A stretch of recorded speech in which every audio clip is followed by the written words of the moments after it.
Good stuff. Want to hop over to Tiger King?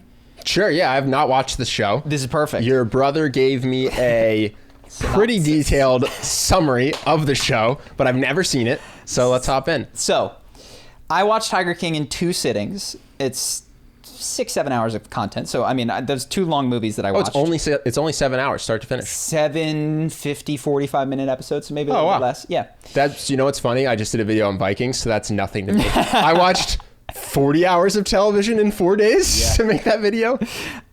So we watched Tiger King. It's interesting. I am going to spoil some of it for you. If you're here and you don't want that, come back later. From my perspective, feel free to spoil everything. So it's a show about these big cat people on Netflix. Mm-hmm. And it was getting a lot of press, so we watched it. And it's got a lot of twists and turns. There's a murder plot. Then you find out this one big cat lady might have murdered her husband and fed him to the tigers years ago. And then there's an arson. And they lead you to believe that it could have been this guy, could have been this guy, but the guy who did it probably owned the house and was destroying his own stuff that was going to get him indicted. And the guy winds up in jail at the end of it, but it says he's going to put everyone in jail with him, is where it ends. So you watch this, and it's so engaging. And I had an opinion. They're fantastic at reveals. They're so good at reveals. They're so good at reveals. That's the thing, because when you tell the story like that, it's not particularly sexy. Yeah. Henry kind of gave me the chronology. He's like, you start here. And the thing they're best at is hiding the punchline. Yep. And then there's a big reveal Yeah. of like this woman who you think is a philanthropist and you think she's the kind one. And there's kind of this guy who's a profiteer and she's not a profiteer. Killed her husband, fed him to tigers, and is a bigger profiteer. And you're like, what? She was the good guy. Yeah. So I stepped away from this and then I Googled it. And I watched one 9-minute video from basically this woman. Her name is Carol Baskin. And the memes are all, did Carol do it? It's Carol Baskin's fault. Kim Kardashian tweeted, do you think she killed her husband? And I watched one 9-minute video, and it exposed to me that this entire thing that was pitched as a documentary is a reality TV show, which is to say it's completely fabricated. And I only mean that in the sense that they decided who these characters were. And some of the information you have about them is true. But upon reflection... Who's they? The characters decided? Everyone. No. So here's what I've realized after. So Carol Baskin is actually her current husband who talks about some of the things. And just made me understand kind of what was going on. First off, they approached her and said that they were doing a documentary... And I believe this because this jives with me, that was supposed to be the blackfish for big cats, which is to say that was the one that made SeaWorld have to get rid of their orcas. And she said, we've been approached for many documentaries. We don't do them. I'm not interested, but I wanted to do that. And they didn't do that at all. This was a character, it was drama, right? So they lied to her off the bat.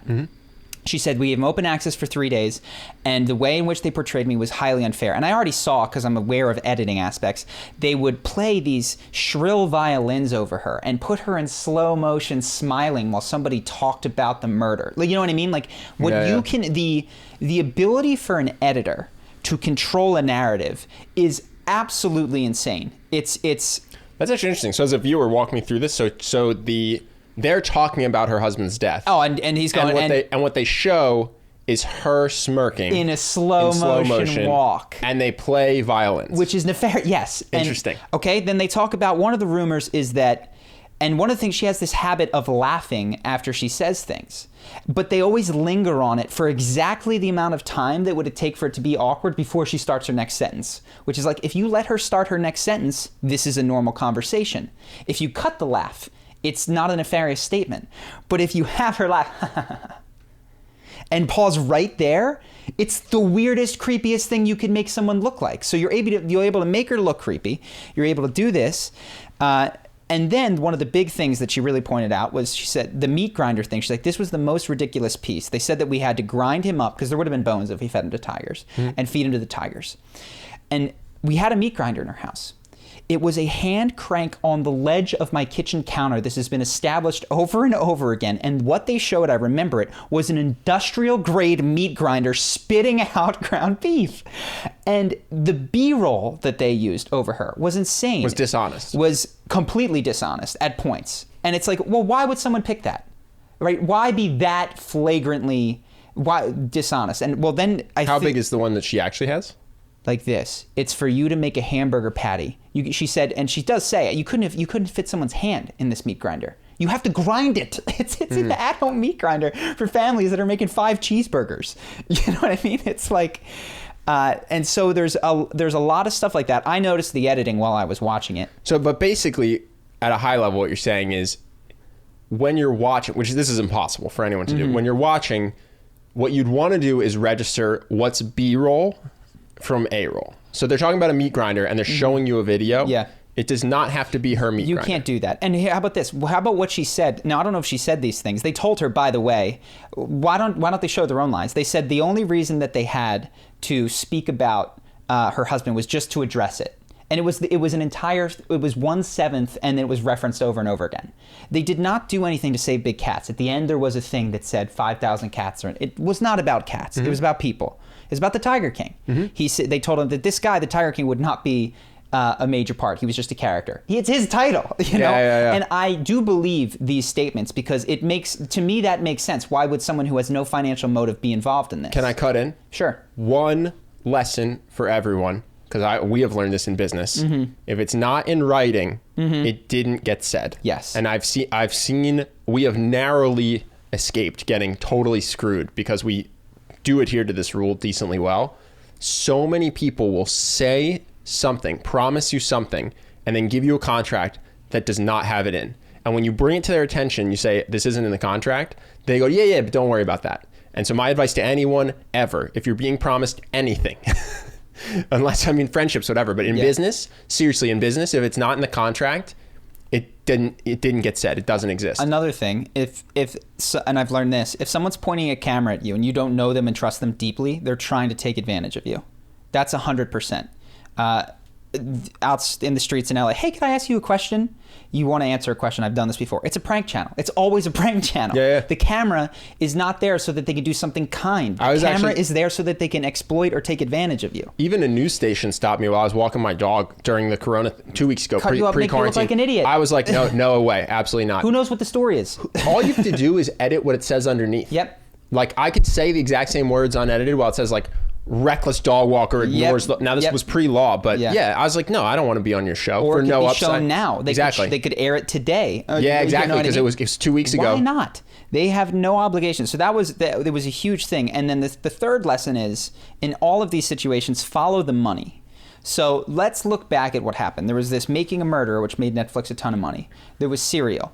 There's these guys that have been filming the Tiger King for 5 years. They've got footage. It's not a story. It's nothing. It's just footage at this point. So what are you going to do? Are you going to make a tiger documentary? Or are you going to sell Netflix the next Making a Murderer that has as many twists, turns, nefarious things, bad people and characters as is humanly possible? I actually found this too with Serial. I got obsessed with Serial, the podcast. Yeah. And at the end of it, I was like, oh my God, he's innocent. Yep. Like, it's 100% true he's innocent. And I got deep in it and I Googled. I always do that when I get obsessed with something. And it's way more, it's not cut and dry. I'm not saying he's guilty, but it's even in Serial, which is like the godfather of these, they leave certain things out. Yep. They have a bias. And so, it's very... Let's look at Serial. Let's pretend you did all this research and then you found out conclusively that he's guilty. Not a story. Yeah.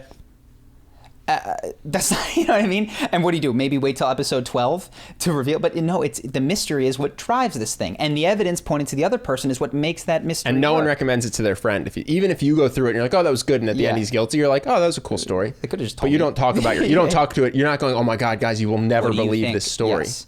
And so I realize now they had us for 20 years, and people still fall for it. They think that reality TV is real, and people still have a sense, but it's increasingly become aware that reality TV is fake. Well, I only know that because our friend did it. I was amazed at how fake. They literally make him say, he has a sentence where he says, I made $8 million last year. He says that sentence. And I called him. I was like, dude, why did you lie about your income? He goes, I didn't say that, dude. I said million. They found me say 8 some other time. They just made my mouth look like it. Like they cut to B-roll and then they cut back. Oh, yeah. Cut to B-roll and cut back. And then the last thing which I realized is now documentaries are the new reality TV. Netflix is entertainment. You're not learning there. Don't think that you're learning. Don't think that you're getting an accurate picture of the world. It is to stoke the emotions in you that make you watch more Netflix. And if you want to go be entertained, fine. But what has happened and is really tragic, I don't know if she did or did not kill her husband. But let's assume that she didn't. Do you see the human collateral that is for everybody to be interested in this, and that is so irresponsibly, because certainly it would be like if there were just a prosecutor that hated someone that got to give a case without a defense present. Yeah. You know what I mean? Like, and you know what they would do, which is what they do?